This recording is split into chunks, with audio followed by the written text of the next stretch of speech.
Oggalallu ijoollee walaayittaa fi ijoollee argitee sidaamaa kana fidanii mallaqa guddaa kafalamaaf jira. Dargaggeessi mentaalitiin isaa fayyaa hin qabne mirga isaa gaafachuu hin danda'u. Rakkoon guddaan shorteejiin nu dhaqqabe bakka kanaani jechaadha. Amma waa'ee dargaggoota waa'ee ispoortii hoggaa dubbannu namni maa waa'ee ispoortii dubbattanii jedha. Waa'ee ispoortii dubbachuun beektaa dargaggoota mentaalitii fayyaa qaban baasa. Dargaggoonni kun gaafsan diinaafis hin ergaman qe'ee ofiitiif abbummaa isaaniitti itti dhagahama jechaadha. Akka waan san hin gooneef torchi gatanii jiranii bireen wash ta'ee jira namni kenna jechaadha. Waan saniif ijoolleen elgadda biyya galti sagalee dhageeffachuu dandeessanii akkasuma ture. Dhageeffadhu as biratti. Assalaamu alaikum warahmatullahi wabarakatuh. Ahmad akkam nagaa fayyaadha jirta. Doge jiraate yaa akkuma siin dura telefoona wajjin asii san dhimma kilabii bulchiinsa magaalaa kennaa saniif gara biyya imallee jirra ijoollee hiriyoota kiyya wajjin. Inshallah guyyaa muraasa boodaan karaa roobee wanna kana wanti sin dhageessee fi muftaddiin ifaa namni hin beekne jiru. Ijoollee Awustiraaliyaa namni hin beekne jiru. Waggaa 20 dura biyyaa baane abbummaan biyyaa dhaga'uu qaba dargaggeessi kun jechaadha. Of kennuu danda'u qaba. Yaaliin godhamuu qaba. Yaalii waan tokko beektaa namni tokko gaafa ati iyyattee rakkoo tana iyyattee ati furuuf mokkorte yoo dadhabde kabiraa itti waamatta ollaa itti waamatta sii galee. Namni kenna waan kana wala ofiiyyuu hin goone ofiif hin ta'u. Garuu hormaatiif hin ta'a. Dursa ka ofii namni jammaree yoo dadhabdee waan kana furuu dadhabde namatti waamatta sii galee. Namni keenya dammoo waliin dhaga'u wanti sun dhugaa garuu ammoo waan kana akkuma godhanii dirqama baala minimum politikaa malee uummata kana gargaaruu hin dandeetta sii galee. Politikaa keessa sun seenne maalii keessa sun seenne uummata kana wal qabdee namummaadhaan sii galee. Uummanni kun akkamitti beela san waan keessa jiru san rakkoo keessa jiru san akkamitti furata akkamitti qarqaarsa kana akkamitti jara biraan geenna akkamitti uummata kanaan qarqaarra namni dursa waan kana dubbatu qabu namuma bakkuma rakkoon jirtu sanittu dura dubbachuu qabu duras bahee isarratti haasa'uu qabu isarratti walla godhee gaafa waan sun humna sanii ol dadhabee Oromootti waamatta si galee akkamitti namni keenya waan kana godhuu dadhabee dha maaf ta'uu dadhabee namni keenya. Gaafa uftaate namallee fayyada. Gaafa uftaate naannoo biraallee fayyaduu dandeetta. Uummatuma Oromoo kanayyuu naannoo Oromoo biraayyuu gaafa awwala ofiif uftaate nama biraa fayyaduu dandeetta. Iluu sagaleen keen dhagahamu waan ol fuudhime. Welcome Hildi. Arra maqaa iluu naan jette dura mucaa naan jetta galatoo. Gurbaan naan jette yoo dhufte. Ashi eessaan dalgaa seente siyyuu argine. Kalee rabbi si waase kalee maaki si fuudhee deemu. Kalee maan naan jette qoy amma jedhi meera deebii dhaga'uuf dhaagisee an deemaa jiru san. Ani bakka ati deemtu beekaare. Bakka ani geesse hin jirre akkamitti deemtaadha. Naasii himee jira bakka deemaa jiru san sitti beennaan waan naan jette. No, achuma dura jedhe nabba. Dubbii nagariin barbaadin an san dura jedhe yoo akkasiisin jedhe. Hayyee ajandaa bareeda harkaa qabdanii haasaa bareeda irra jirtanii amma. Maa nagarii barbaadde koo beerritu kennatu. Ana ajandaan kenna maaliif ummatuma rakkate kana ummanni naannoo kennaa kun ummannummaan naannoo baale kun ummatuma rakkatee baraa keessa jiru jedhan kana yookiin dammoo warra buqqee Somaaleen buqqistee daangara jirtu gara ummannummaan kenna kun warroonni miidiyaa fayyadamu ta'ee kalafaallee ta'e ilmaan maal silaa lafa ardii tana gubbaa guutte biyya ormaa kanallee guutte maaliif uftaaniyyuu dhaabbatanii ummata kana qarqaaruu dadhaban si galee. Osoo Oromoo itti waamne nama biraa osoo itti waamne maaliif eenyuma kanaan dhuunfaa kiyyaatti waan hojjedhe wayiin jira. Sanis asirraa si garsiisuu hin danda'a beektaa waan sirreeffame waan qaamaan sirreeffame asiinillee si arguu danda'a. Dubbisuu dandeetta maqaan akka hin mul'annetti mee guddisi. Wanti miidiyaan madda walaabuu peejiin xiqqaan kun dalagu amma dhageeffachuu jalqabaniiran jaalattanii jibbitanii dhugaa isinitti himuudhaaf laale. As biratti maqaan mul'isu dubbisuu hin dandeessa. Keessatti xiyyeeffannaa akka argatu irratti dalagaa jirra. Gama keetiin waan itti jirtu kana jabaadhu. Wanti kana jedhee hoggana ganda keessaatii miti yookaan mootu waan biraatii miti.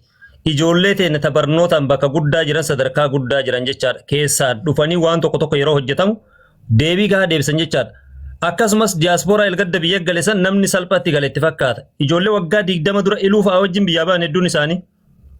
Har'a ijoolleen teenya shiishaa jala galtee osoo dandeettii qabdu ijoolleen dallumannaa hin beektan ijoollee kubbaa akkasitti taphattu ijoollee agaarfaa ijoollee roobe ijoollee kanneen guutuu fuudhanii shiishaa jala galchan akka jarri hin guddanneef jecha wanti kun maal inni jennee hoggalaallu ijoollee walaayittaa fi ijoollee argitee sidaamaa kana fidanii mallaqa guddaa kafalamaaf jira. Dargaggeessi meentaalitiin isaa fayyaa hin qabne mirga isaa gaafachuu hin danda'u rakkoon guddaan shorteejiin nu dhaqqabe bakka kanaan jecha. Amma waa'ee dargaggoota waa'ee ispoortii hoggaa dubbannu namni maa waa'ee ispoortii dubbattanii jedha. Waa'ee ispoortii dubbachuun beektaa dargaggoota meentaalitii fayyaa qaban baasa. Dargaggoonni kun gaafsan diinaafis hin ergaman qe'ee ofiitiif abbummaa isaaniitti itti dhagahama jecha. Akka waan san hin gooneef torchi gatanii jiranii bireen wash ta'ee jira namni kenna jecha. Waan saniif ijoolleen elgadda biyya galti sagalee dhageeffachuu dandeessanii. Akkasuma naa ture. Dhageeffadhu as biratti. Assalamu alaikum warahmatullahi wabarakatuh. Ahmad akkam nagaa fayyaadha jirta. Doge jiraate ya akkuma siin dura telefoona wajjin asii san dhimma kilabii bulchiinsa magaalaa kennaa saniif gara biyya imallee jirra ijoollee hiriyoota kiyya wajjin inshallah guyyaa muraasa boodaan karaa roobee deemna. Wanti sin dhageessee fi muftaddiin ifaa namni hin beekne jiru ijoollee Awustiraaliyaa namni hin beekne jiru waggaa 20 dura biyyaa baane abbummaan biyyaa dhaga'uu qaba dargaggeessi kun jechaadha of kennuu danda'u qaba yaaliin godhamuu qaba. Yaalii godhamu amma fakkeenyaaf an dhibee dhugaa isinitti himuudhaaf. Har'an tana istiidiyoo biyyatti ijoollee sadii akkas qaba dalloman irratti gochuuf deemaa jira. Garuu of kennuu barbaachisa. Siyaasa keessa illee seenuu miti dhugaa dubbachuudhaaf mirga hawaasa kennaatiif falmachuun wareegama barbaachisu kafalaa jirra namuutu haa kafalluu siin jedha galatoon ulfaadhu.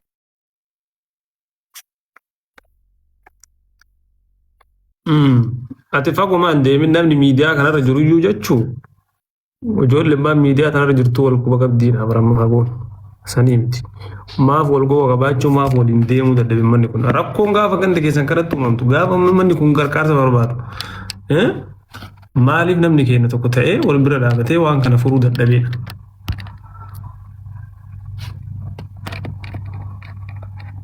Moo nutu kaan hin gadiin na dhibee bara.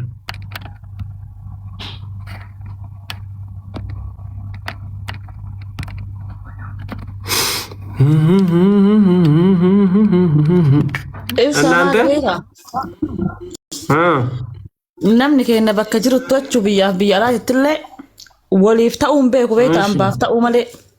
Yaani jechuun waan nama ofiitii oolu caala waan inni nama biraatiif oolutu caala. Siigalee baay'ina namni bakka gurraa fa'aa dhaabatu bakka fakkeessaa fa'aa bakka fakkeenyaaf nama dhugaa rakkataa dhugaa bira hin dhaabbatan laa. Bakka fakkeessaa dhaabbatan bakka namni harka dhahuuf agarteen jiraami ebelu akkana godhe namni akkana godhee namni ebeluun sun akkana dalagee ebeluun sun mallaqa kana ebeluun gargaaree bakka jedhamu wayii agartee bakka akkasii san dhaabbatuuf jedhan malee bakka dhugaa namni rakkate dhaabbatuuf hin barbaadan siigalee as keessa beekni jiru kana keessatti illee biyya biraatti illee hatta Ameerikaa illee yoo ta'e siigalee rakkoon guddaan namni keenya dhiiraaf dhalaan illee qabu kana. Guddaan xiqqaan dhageeffatu xiqqaan guddaan dhageeffatu martuu beekaadha. Siigalee kanaafuu rabbiin beekumsa nu keessa haa kaayu.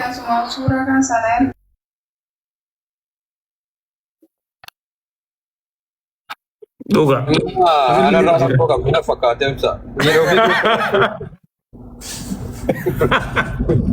Jarri barachiisi dhugaa bade waan wanni illee dubbatte wayilu wana dubbatte jarri barakkoon isin rakkoon keessan maali beektaa? Maa dubbatte koo inni namni. Anuyyuu laalaa jira ka komentii tokko iluu dha'u maafi naan jedhe beektaa anuu akkam akkam dubbii. Ayiru gitti maanikaa. Rakkadhe walaa ummata keenya kana wajjin anuu. Ani bara yeroo tokko adeemsa guddinni kiyya shaffilaa jedhe ani uummata kana dadhe. Walaa baga na dhoo itti kala sabbi cufa.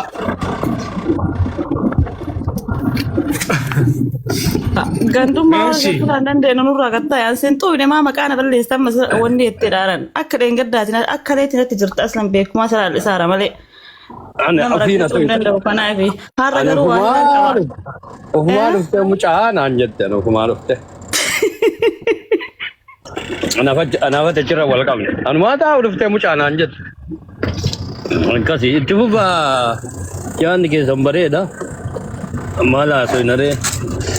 Waan nama kennaa martuu beektan jechuu barbaanneeti. Akkuma jiraannu maa jennee akkasuma callifnee jiraata har'aa. callisuuf nama callisiftu beektaa uummata rakkataa jiran uummata beelaa jira. Duubni kun akka isi callisiisa. Gubamma rakkoo wayii jiru namni qajeelaan gabbayee sagalee uummataa ta'u hin jiru. Afaan takkaan gabba waan biraatii miti arguun siyaasaa yookiin kutaa namaa tuquu kutaa namaa jibboo osoo hin taane. Siyaasaa dhiis kutaa namaa dhiis gandummaas midhaamna siyaasaa keessa seenuu waan akkanaa dhiis gin namni rakkatee akka siyaasaa keessaa baatee rakkoo sana akkamitti nama kana gargaarra akkamitti nama kana bira dhaabannaa ganna rakkate kana akkamitti bira sagalee taanaa fi qarqaaruullee dadhaban sagalee kana ta'uu qaba. Siyaasaa dhiisaa lafayyuu ka'aa adeema. Ba'a siyaasaa keessa. Waa meeqa argine waan ati hin argine. Ijoolleen teenya siyaasama sanuun beektu warri ibsa maal taate teessu siyaasama sanuu beekte tokkoffaadhaan siyaasama sanuun beektu warri rakkoon. Namni siyaasaa beeku waan maratu jechuun siyaasa gisee jedhamu warra karaa tokko bichaadhaan laalu miti. Kan beekti ijoolleen keenya.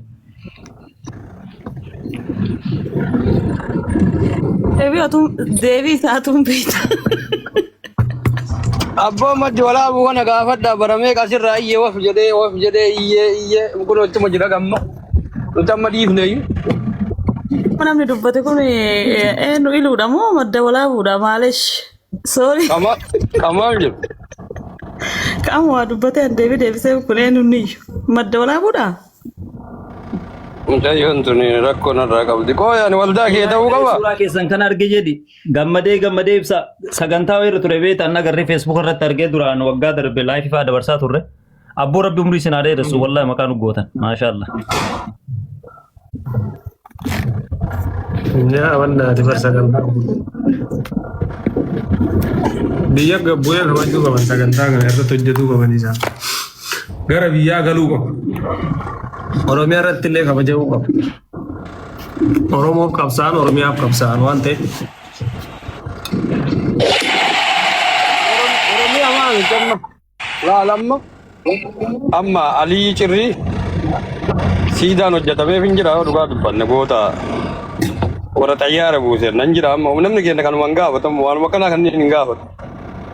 Akkanumaan faarsaa bar waalleen argatu lafalleen argatu birrii wayiilleen argatu kanumaan bakka hin jira amti. Inni deeggara waanuma deeggaru sana achi keessatti waan ofii hin gaafatu jechuu barbaade kammaan biyyaatu. Uma deeggartu fakkeenyaaf hiriira bahu mootummaa dhukaasoo osoo hin taane seeruma deeggartu kan kun sappoortiin godhaa irraa waan akkanaa barbaadna namni hin jiru. Ala bichaa miti keessumaayyuu.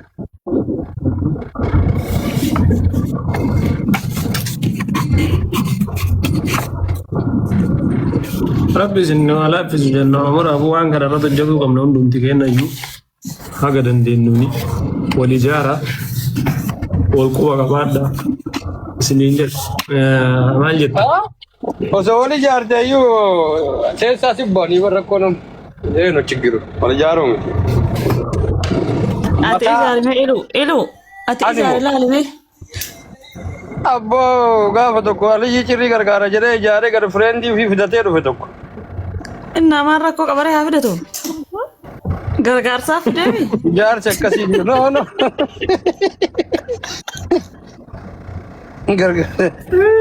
Wanni akkasii jiru. Ijaareette. Wallaahi namallee ni ijaaru. Ijaaramu qarqaaruuf garuu qophiidha yoo qarqaarsa keessaa fi hin beeku nama kenna. Nama oofaa achii barbaade dhaqa jiru. Oromoo kaan inni nama kenna eessaa argita jennaan bakkuma san ciisaa achidha inaa hin dhabdatu. Nama kenna eessaa argina nan bakka san hin dhabdatte? Achi hin dhabdu wallaa achuma ciisaa. Achuma eeguu qabna. Balbala dura dhaabnee ijaaruu qabna.